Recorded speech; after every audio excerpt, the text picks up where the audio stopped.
Welcome to the Johnny Dell Football Academy podcast on the channel that's trying to answer the whys and hows of the game by talking through and dissecting game film and diving deeper to explain why the X's zig and the O's zag. I am Adam Marino, joined by Mr. Johnny Dell, and we are reminding you, as always, the most fun way to watch is on YouTube, where we go live. There you can comment into the live show. Be sure to hit the notification bell and turn on your notifications so you can be a part of the conversation. We also stream live on Facebook and X. Also, the audio versions are always found on Spotify, Apple, wherever you get your podcasts. Now, if you are live with us in the chat, it's probably because you are subscribed, you've hit the notification bell, and turned those notifications on. So, when sharing with your friends, be sure to let them know. We also love to hear from you outside of our live show. Email us at jonnydelsfootballacademy@gmail.com, and you can always check out the website jfa49.com, as it is the most fun way to support the channel. Also, the way we boost the chat and boost the algorithm is to type out hashtag JD49. What is up, everybody? You know the drill. When Adam Marino is not here, I need you to give me a mic check to make sure that we are coming through. Sometimes technology does not like to cooperate, so we need that mic check in the chat. I know there's a little bit of a delay, so letting that delay come through, but give me that mic check in the chat, because the worst thing I hate seeing is when I am talking and all of a sudden it pops in the chat 15 seconds later. Bro, we can't hear you. Cayman's Island comes in. He says, we hear you. Awesome.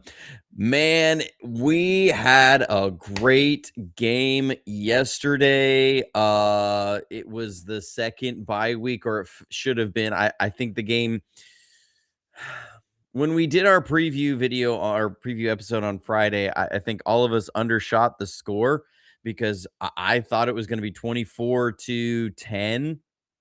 I thought it'd be a 14-point spread, and it ended up being a 13-point spread, but the 49ers scored more, and so did the Titans. We weren't expecting the Titans to put up 24 points on us. That is a little concerning with the Titans, but they did just put up 31 on the Browns, but then the Browns turned around and gave up a ton of points to Chicago. So don't really know what can happen from week to week. It just, different things can happen. I will say, and we'll talk about the defense a little bit more. If Jair Brown and Malik Mustafa come down with their interceptions, we have a completely different view of this defense coming out of yesterday's game. So there's that. But just a quick recap over some of the headlines from yesterday. If you didn't catch it, a huge day. The Packers lost to the Broncos. That helps the 49ers in their seedings. Really, at this point, if the only pathway for the 49ers to home field in the playoffs is LA has to lose to Seattle, and then the 49ers have to keep pace. That means they have to win this week against Indy. They have to beat Seattle the last week of the year, and either you both lose in week 17 or you both win. So the most likely pathway for the 49ers for home field in the playoffs is LA has to lose one game down the stretch here. They've got to lose to somebody, and it's most likely against the Seahawks. That is their strongest opponent, because after that they're playing the Falcons. Of course, we did see the Falcons beat the Buccaneers, and then the Cardinals after that. And the Cardinals in week 18 are not beating anybody. That's not happening. So so for the 49ers to have any shot at any sort of home field, they have to help us.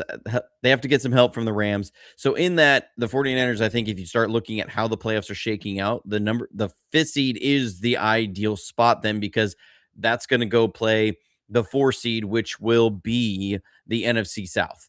And most likely at this point, it's looking like it's going to be the Carolina Panthers that will come out of the South with that. So the 49ers obviously already having a really strong win over Carolina. We saw it on Monday Night Football.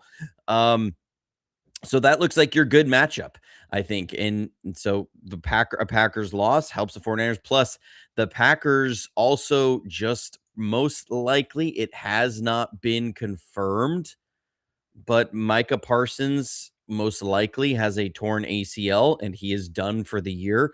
Injuries at this time of year, especially with those ACLs, as we've seen in past ACLs, Achilles, major ligament tears around this time do start putting the beginning of the season in jeopardy. So the Packers may have lost Micah Parsons into there. I know the Panthers lost, but I'm still believing that the Panthers are.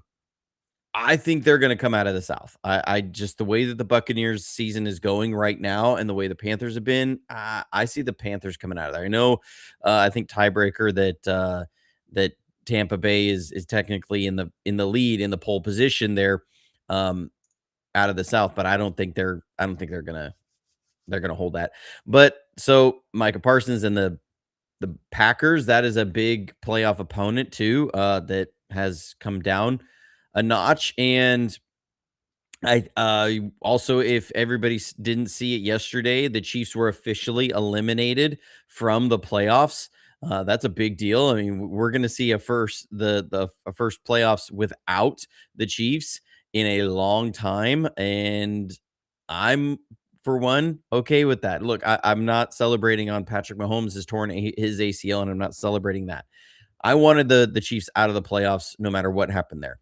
I think the only bright side for the Chiefs to look at this as you were going to be out of the playoffs this year anyways. So if your quarterback was gonna have that kind of an injury, at this point where a return at the beginning of the season next year is still a possibility, and you were already eliminated from the playoffs anyways, I think that's kind of best case scenario of a worst case scenario, if that makes sense, for the Chiefs. But this is going to be the first time that there hasn't been either Tom Brady or Patrick Mahomes in the playoffs in a very, very long time.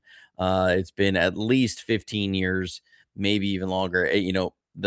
The Patriots were in the playoffs. I think the last time that either one of those guys were not in the playoffs was the year that Tom Brady tore his ACL in his ninth season, and Mahomes is in his ninth season after winning 3 Super Bowls, and Mahomes has won 3 Super Bowls. So it's kind of a crazy little thing, times a flat circle. But the 49ers game was awesome. That's kind of recapping some of the biggest headlines from yesterday. Really good showing by the offense. They did not punt a single time. Yes, they were helped out on a special teams penalty, but that wasn't on a punt attempt. That was still, they were close enough for a field goal attempt. And then Jeffrey Simmons had the penalty hitting our long snapper. But Brock had a huge day, over 140 QB rating. He's now, I think, tied with Kurt Warner for the most games of 140 rating or more through his first 4 seasons.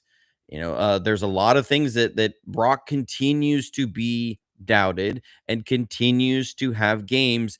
And people will say, well, yeah, it was the Titans. And yeah, you're playing this team. Okay, when you can point out any quarterback in their first 4 seasons and point to teams that they played and say they played some really bad teams during that stretch. There's not a quarterback in the NFL that has played for more than 4 seasons that had a first 4 seasons where they didn't play some bad teams. And to have as many games that he's had with 140 QB rating is nothing to scoff at.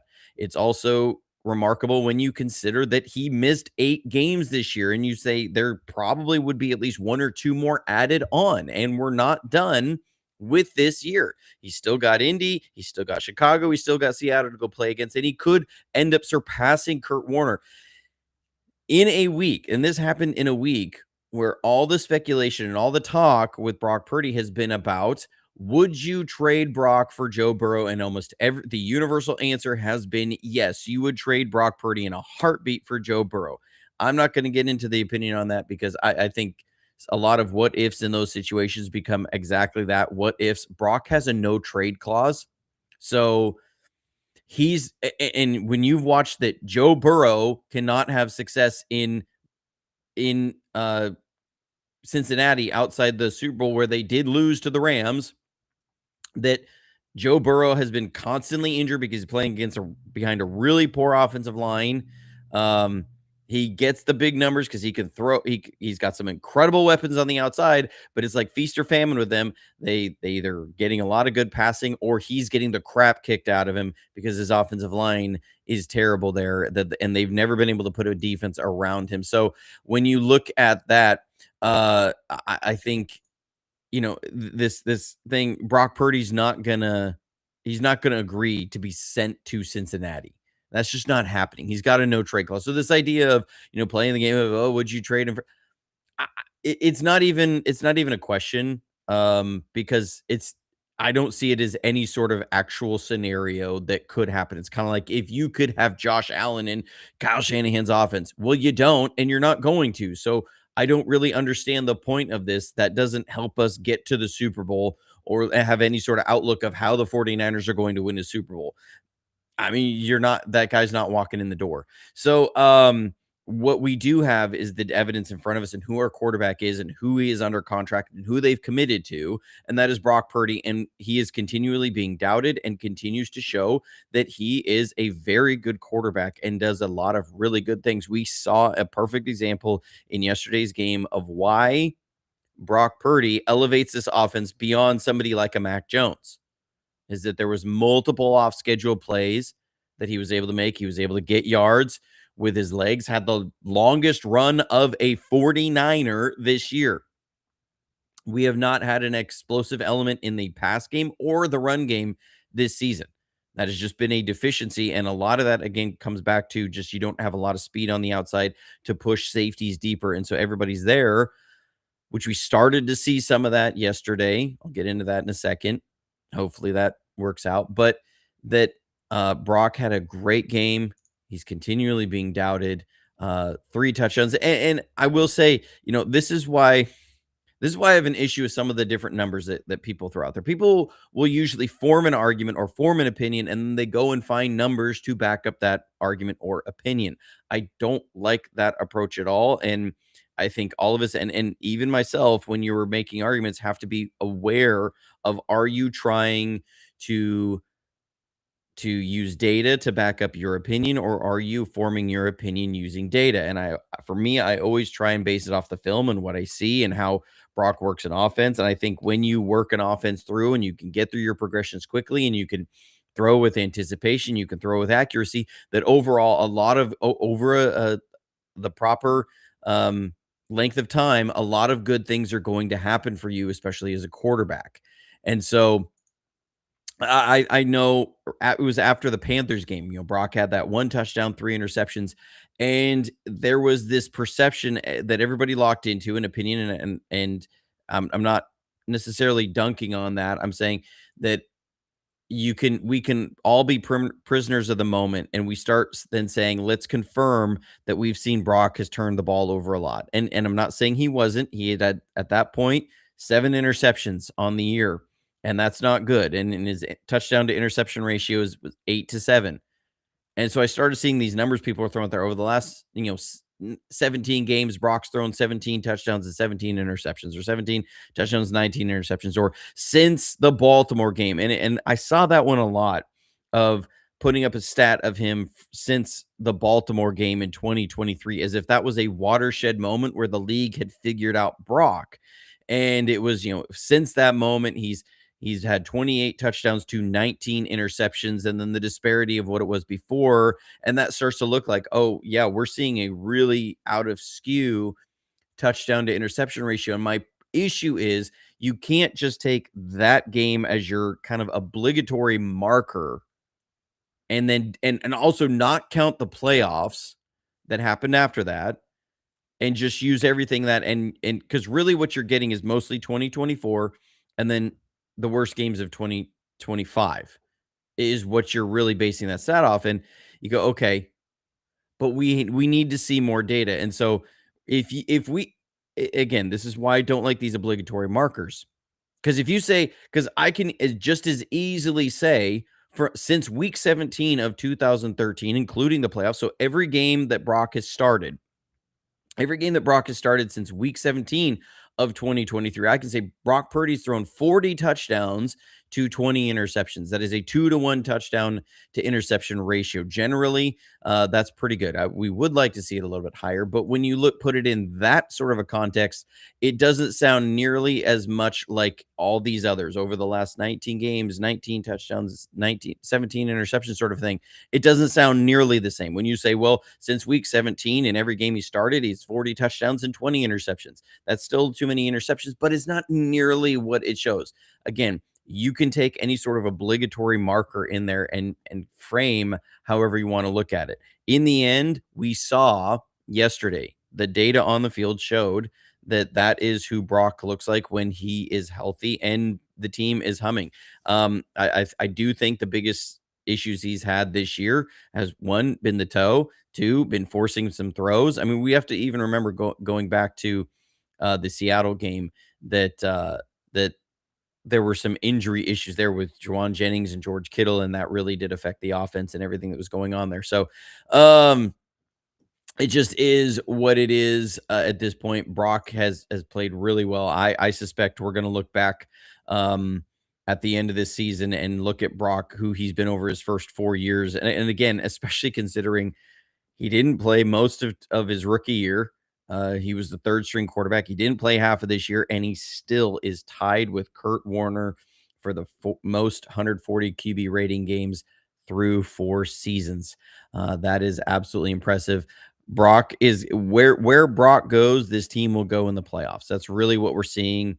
The defense is not going to be one to hold teams under 24 points. That's not happening through the playoffs. So the 49ers offense has got to be a 31 plus point game per offense or offense. And that means that without the explosive element that we're seeing with a lot of guys being able to carry the water in catch and run, that a lot of it's on Brock. And so this is a situation, and I don't want to hear that he's got all these weapons. I don't want to hear he's got George Kittle, and I don't want to hear he's got Christian McCaffrey. I don't want to hear, he's got these great weapons, because the 49ers are not getting a lot of yards after the catch. This is exactly what people have been saying. Brock, prove that you can do it with this situation where you're not getting that run game. Christian McCaffrey is averaging 3.5 yards per carry. It's not like this has been just a hugely explosive run game that is carrying him. I mean, people will say that, oh, he's carried by the best running game out there. He's been carried by a great defense. We do not have a great defense. We do not have a great run game. The team has 10 wins now. Brock is 5-1 on the year. I'm trying to remember right. So, at this point, like, what more do we need to show?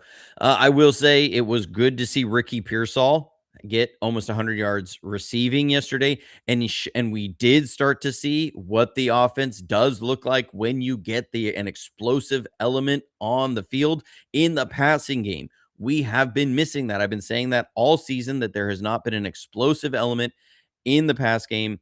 I really wish that Jordan Watkins either, somehow could get away on the field, either that be coaches letting him on the field or him earning his way onto the field. I would much prefer it to be earned onto the field, as because everything we saw, Brandon Ayuk's not coming back this year. It's officially over. They put him on the reserved list. He said he has not seen Brandon Ayuk in a month, probably over a month, really, since all this stuff happened. I mean, Ayuk put on his IG after the whole thing of his voids or his guarantees being voided, came out that he, we gone. It's a frustrating situation. I'm not going to tread over that. We'll probably get into that in the off season. It's beyond frustrating because he is an explosive receiver, and if looking at how the NFL is right now, if you said, okay, we pair the explosiveness we saw from Ricky Pearsall yesterday with a Brandon Ayuk, with Juwan Jennings and his physical big catch radius, contested catch guy, George Kittle, and Christian McCaffrey and Brian Robinson. Okay, now I'm saying this 49ers team has a real chance at something in the playoffs. Their defense doesn't need to be all world. They just need to be good enough. And this offense can be something as I think as productive as any offense that you're seeing in the NFL right now. but that's not on the table. But it was good to see that Ricky Pearsall was able to add that explosive element. Now, he did talk after the game. They think that it's kind of an aggravation, not necessarily a setback of his PCL. As far as it seems like is that most of what's going on there is a pain tolerance issue. It's not like we can injure this more at this point, that it's going to be anything. It's more about how do we manage the pain tolerance and how do we manage the recovery and all of that stuff. And Ricky talked about that. He goes, well, they're going to get some imaging done to make sure that there was nothing else in there, but that it sounds like it's that, and that he probably will be good to go from here on out. We will see. We're going to get we won't get information on that until Tuesday. Most likely Shanahan, when he comes in for his conference calls, usually we're going to get imaging done later today is usually his answer. So that's where it's going to be. Need Ricky to be healthy going forward. I will say that the first injury he had was, I don't know how a flag wasn't thrown. I mean, I watched the tape of it. Mac Jones is literally staring at the side judge who watched the whole thing happen, and he's going, throw the flag, because that was a teaching tape. They sent out a teaching tape to all officials and all teams of what a swivel hip drop tackle was, and what happened to Ricky Pearsall. It could be used as teach tape next year for a swivel hip drop tackle. Why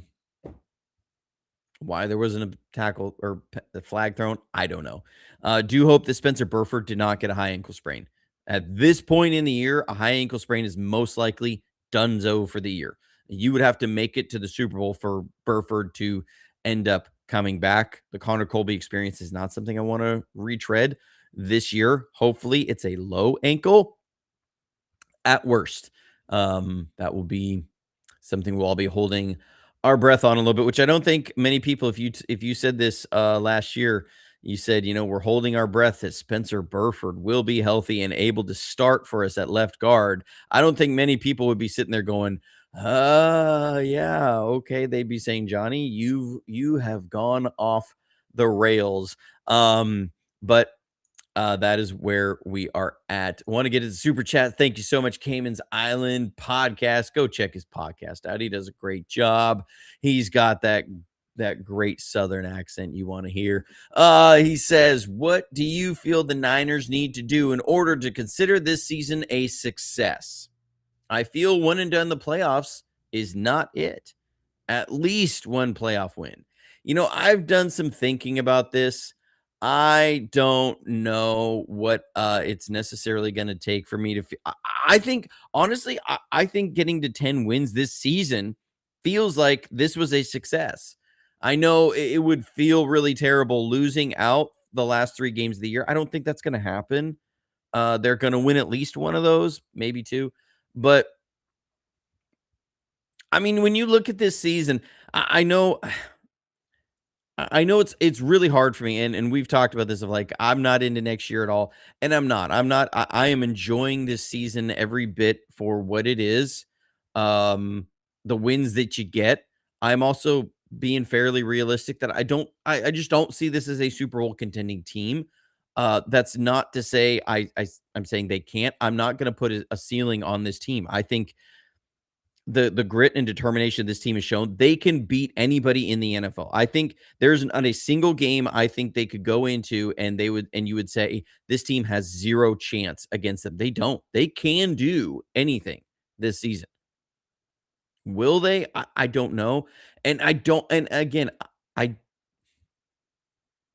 don't, the messaging that has come out from the 49ers pretty much since the offseason has not been any sort of a way of what we'd seen the previous years.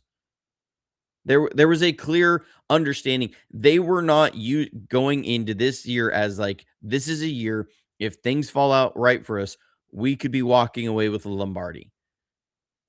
They've said from the beginning, like they really were. They're not looking at anything down the future. They're looking at development as they go. They're looking at playing as they go. They're winning each game in front of you. They're not getting ahead of themselves in any way. And you hear that a lot in the NFL, like, oh, we're just taking it one game at a time. A lot of times that is lip service. And you can tell when that's just a practiced answer. Because then Shanahan in his podcast with Tim Kawakami sat there and was talking about how, they were looking at in OTAs in 2022 and in OTAs of 2023 and saying, look, I mean, we knew pretty early on that this was going to be a team that we really had a shot at it, that it was going to be about getting that number one seed was the goal from the beginning of the season, because they felt if they had the number one seed that they had a team that should be getting to the Super Bowl. That was the expectation for that team the entire year. And the front office recognized it because they saw the talent that was in the building. And you go, okay, everybody says we're just taking it one game at a time. That 2023 team expected to be in the Super Bowl, and you knew they did. All of us knew they did. They were a different tier of team. With that being said, this season we haven't heard it's always been about reducing expectations. When asked about some of the young guys, Micah Williams and Alfred Collins, Robert Saleh isn't like, they're going to be a really strong player this year. He'd be like, we think they eventually will be a really, really great player in this league. You might not see it this year, but they're going to be a really good player. That would be this kind of stuff that Robert Saleh would say.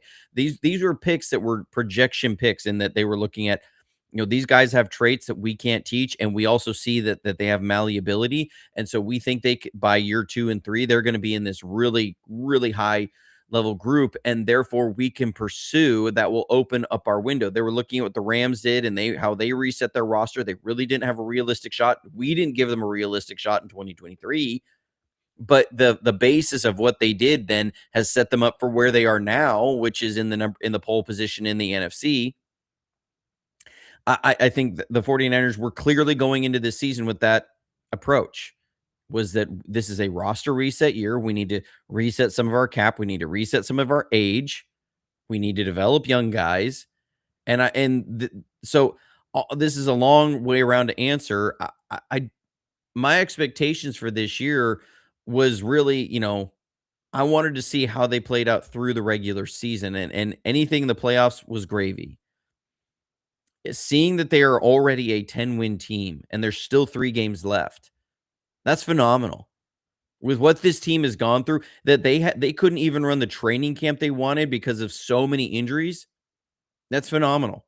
The fact that Mac Jones was starting for you, somebody that almost everybody had written off in the league, that he was able to come in and carry the team through this and help weather the team. That you have Kendrick Bourne being signed in the second week of the year, who was a free agent, who needs 1 more yard, and he's going to get a $500,000 bonus. So great for him that you're seeing this. And the team is 10-4. You've lost to Nick Bosa, Fred Warner, your first round pick, and Michael Williams for the year. All of these guys, Fred, maybe he's working real hard. He's sleeping in a hyperbaric chamber to come back. That you're 10-4. You're in the 6th seed. You have a legitimate shot at the 5th seed in the playoffs.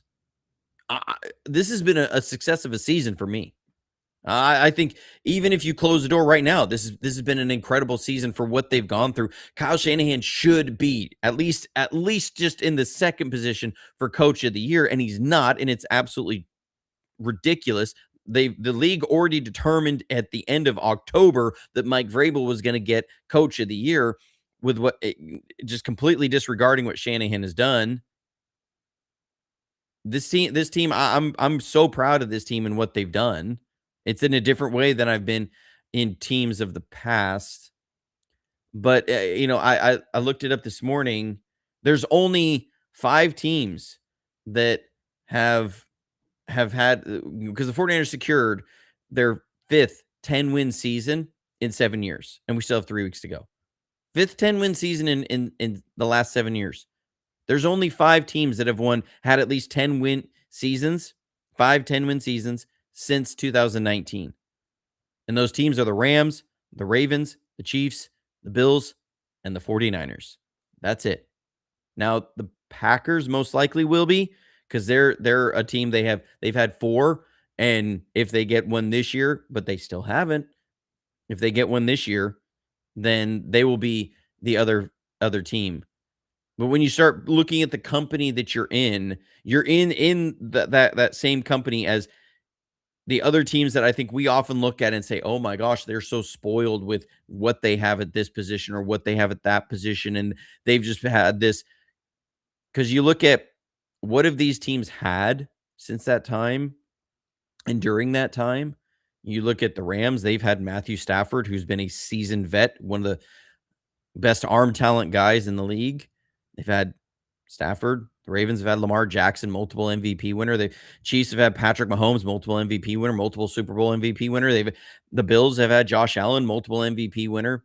And the other team in there is the 49ers, who've had Jimmy G during that time, and then Brock Purdy.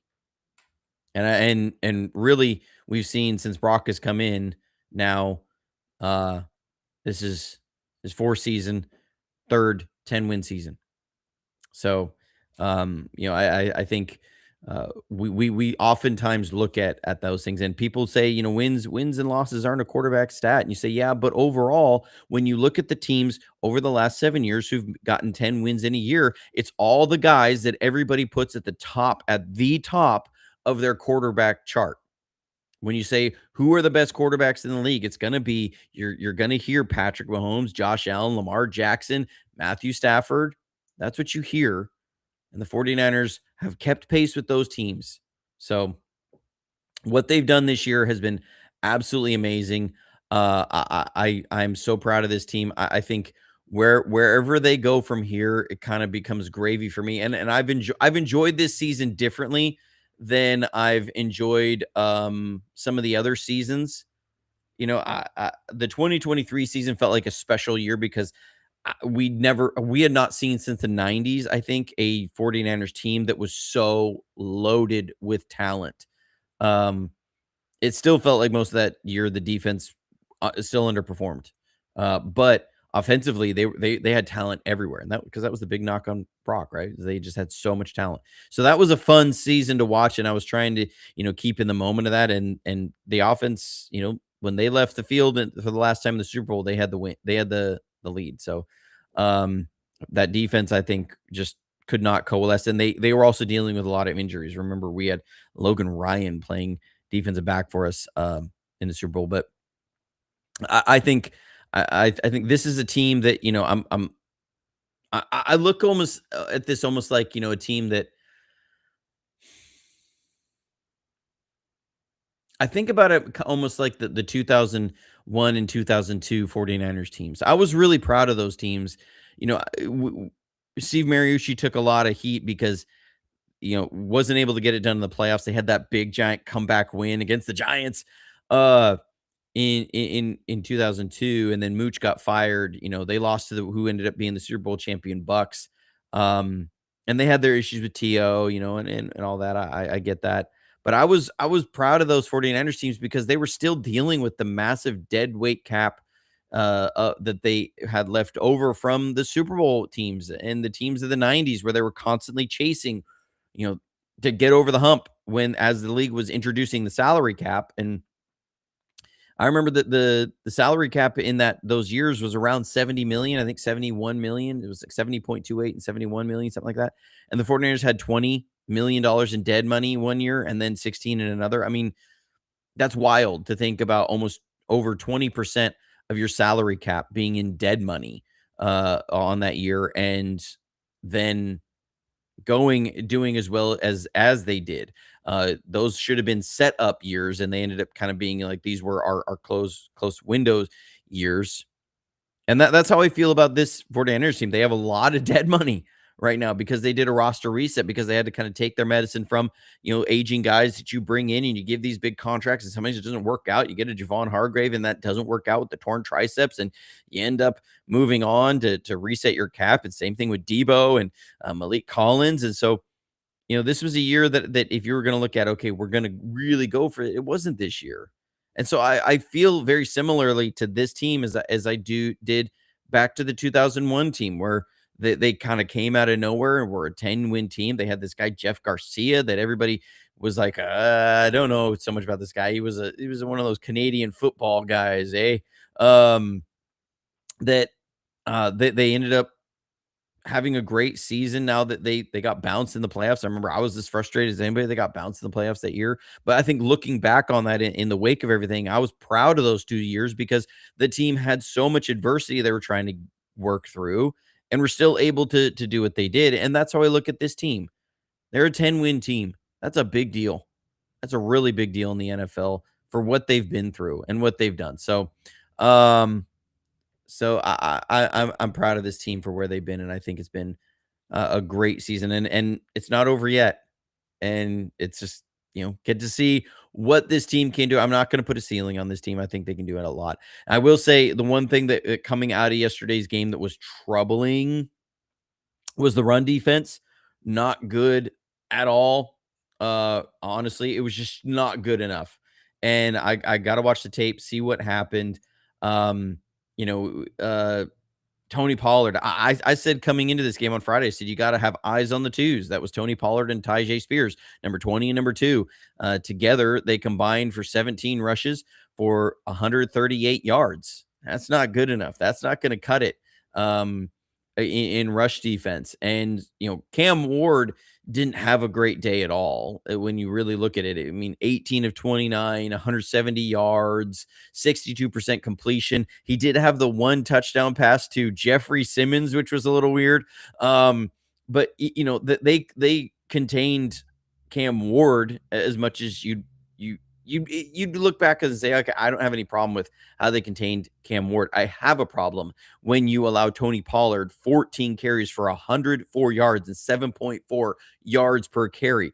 Now, the last 3 weeks, the Titans have been kind of figuring out their running game, because it was 3 weeks ago that Tony Pollard averaged 6 yards a carry. Then the next game, 6.2 yards per carry, and now 7.4 yards per carry. So they've been figuring out some of their run game as they've been going. But I'm not convinced that there's not a lot of that's on the 49ers. So I got to dive into the tape and see where it was. I do think, again, like I said, that if the 49ers end up coming away with 2 interceptions out of that game, and this is what we talked about, right? That the 49ers defense, they needed to get some takeaways.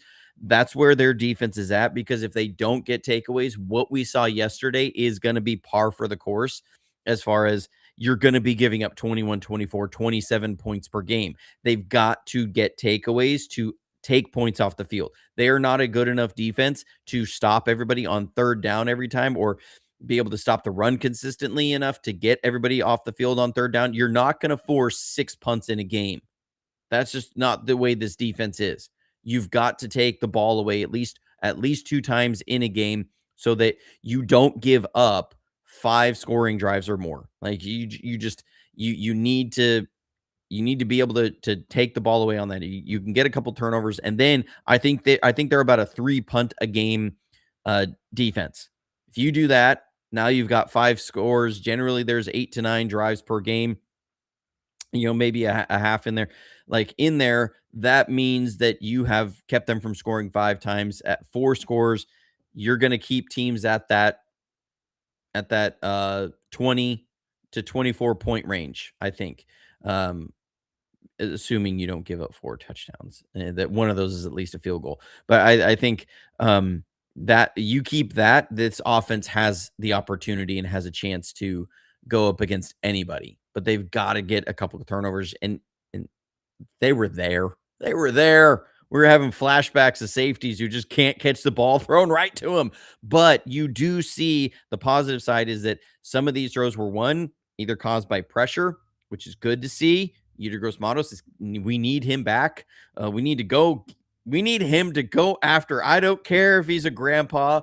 We do not ease up on the grandpas playing in the league. Phillip Rivers, we are coming after you. We need Yetur Gross-Matos to come back in. You cannot let Phillip Rivers you cannot have a grandfather beat you in this league. That's just that's not something that can happen. But getting Yetur Gross-Matos, getting Sam O back would really help this pass rush. And so you saw when there was some pressure that there was an opportunity there with the one with Mustafa. And then you're seeing Jair Brown. The light bulb is finally coming on for the kid in a big way. I'm really excited about Jair Brown because he jumped the route. It was there. We're seeing him do this. It's like all of a sudden, all these things you've seen. And a lot of it, again, is just being consistent in the system with a good teacher. And so we're seeing that that's working out. They've got to come down with the ball. They've got to come down with the ball. So, anyways, so we'll be back on Friday. I hope y'all enjoyed this. I'm going to dive into the film when I get home. Get in there and see what it was with the Titans, the mighty Titans. What happened with there? We're going to look forward at the end of the week to the Colts with Grandpa Rivers. We're going to hopefully tell him you need to go back to Alabama. He doesn't live too far from me, so maybe I'll swing by and say, "Hey, appreciate the effort, bud." No, that would be mean. That would be mean to troll somebody. But we need to send him back down the river, back down the Tom Bigby waterway. It goes right near his place. It'll go up to the Tennessee River, down near where he's coaching. Send him back down the river, the Tennessee River, to Alabama, because it borders Alabama and Tennessee. And we will send Rivers back on home. But we will, until next time, hoping for 49ers to get to 11 wins this week, but we'll see. Until next time, stay safe, stay healthy, and as always, go Niners.